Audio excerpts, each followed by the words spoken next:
19 mai, c'est reparti.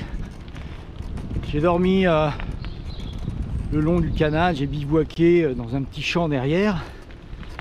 Il a pleuvioté toute la nuit. Et là, j'ai eu froid, il fait vraiment très froid. Vraiment très froid. C'est tout juste, si quand je fais ça, il n'y a pas la buée, je sais pas quelle température il fait, mais il fait très froid. Allez, c'est reparti, on est au bord du canal et on le suit. Direction Toulouse. Il y a une petite mise au point à faire parce qu'on dit que le canal du Midi c'est top, d'Agde jusqu'à Toulouse c'est un boulevard. Que nenni. Entre Agde et Carcassonne c'est pourri, il faut prendre la route. Et ensuite entre Castelnaudary sur à peu près 20 km je pense, j'y suis là, hein. C'est pourri aussi. Bon, effectivement c'est pas aménagé, je viens d'apprendre c'est pas aménagé, on n'a pas normalement à y passer, mais donc et alors pour peu qu'il ait plu un petit peu, un tout petit peu, hein, pas beaucoup, hein, voilà.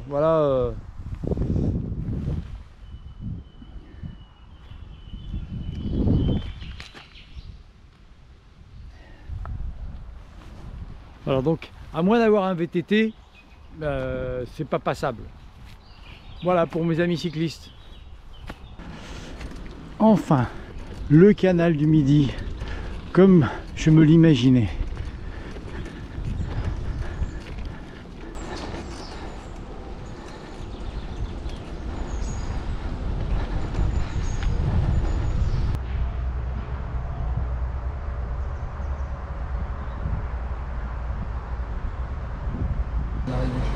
« 19 mai, enfin les terrasses ouvrent. On peut manger sur une terrasse et boire un verre d'eau. Je vais pas dans Toulouse parce que j'ai de la famille en lointaine banlieue. Donc je bifurque vers le nord. Mais je viens de longer la cité de l'espace. J'ai pas filmé, mais je voyais la fusée Ariane. Je la voyais plus grosse. Bon. Le beau temps était revenu. Et là, c'est un gros orage à 10 km de l'arrivée, en tout cas de mon étape. Pas de chance, mais ça fait partie du jeu.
Alors le canal du Midi, c'est une voie d'eau qui a été voulue et réalisée par Pierre-Paul Riquet, qui était un entrepreneur de génie, et ça a été creusé entre 1666 et 1681.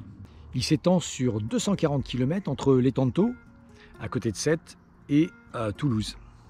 Il a été prolongé jusqu'à l'Atlantique par le canal latéral à la Garonne, de 193 km en plus, ce qui fait qu'on l'appelle le canal des deux mers.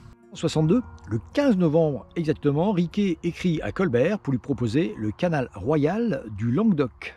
1966, un édit de création est signé par le roi Louis XIV lui-même. En 1680, le 1er octobre, mort de Pierre-Paul Riquet. Il ne verra jamais son œuvre achevée en 81. Le 15 mai, on inaugure le canal. En 89, les révolutionnaires changent le nom du canal pour faire un petit peu plus populaire. Au lieu de s'appeler le canal royal du Languedoc, il va s'appeler le canal du Midi.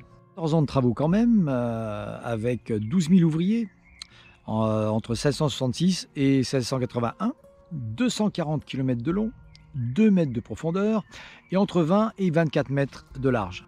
Les bords sont légèrement en biseau, le fond de 2 mètres fait en largeur 11 mètres. 63 écluses, 130 ponts, 55 aqueducs et 6 barrages, et 45 000 platanes, cyprès et autres arbres plantés le long des berges.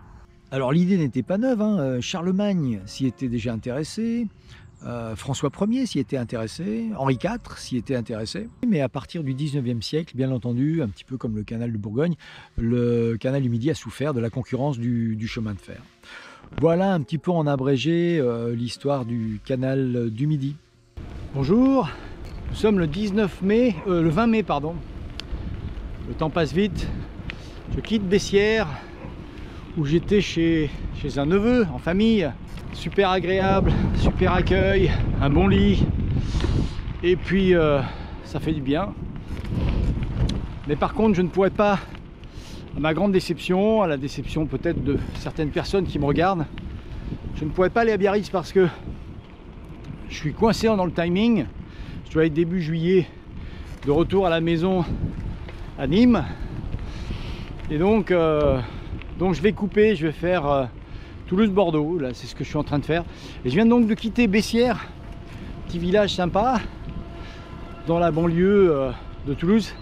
Et là, c'est pour ça que je filme, je suis sur une voie verte, franchement extraordinaire. C'est bien goudronné, c'est propre. Bon, il y a des barrières en bois qu'il faut à chaque fois contourner un peu partout, comme si j'allais pas m'arrêter. C'est pas le fait de s'arrêter, c'est le fait de faire le contour avec le vélo, c'est un peu pénible. Bon, faire avec. Voilà, donc direction Bordeaux et ensuite la plage, les plages de l'Atlantique. Très belle voie verte au milieu des arbres fruitiers. Très beau chemin, temps parfait toujours. Il est midi 13.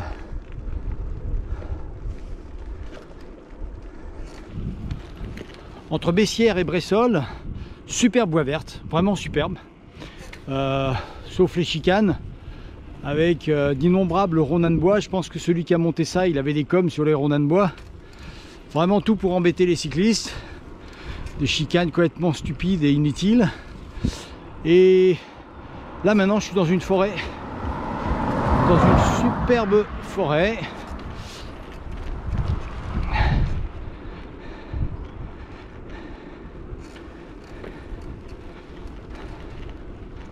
J'ai rejoint maintenant un petit canal.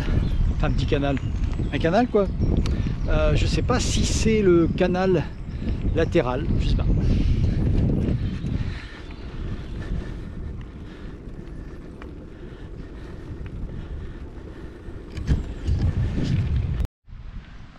Alors c'est effectivement le canal des deux mers, le canal latéral que j'ai rattrapé à Montec. Très joli endroit.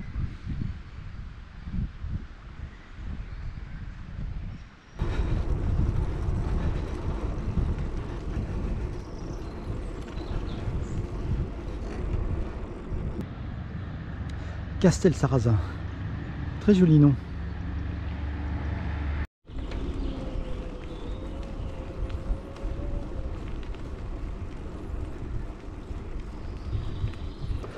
Voilà, encore une fois, j'adore ce genre de pont avec le canal qui passe au-dessus de la rivière. Et voilà, Moissac où j'ai rejoint le Tarbes.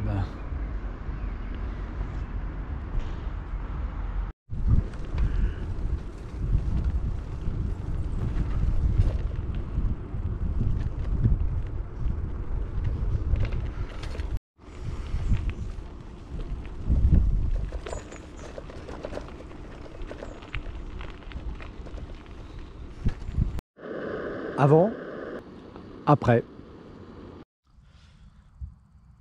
Ce soir, saucisse aux lentilles. chaud bien sûr. Et puis un petit, oh c'est chaud, c'est très chaud. Et puis pour finir, un petit cappuccino. Pas mal, non?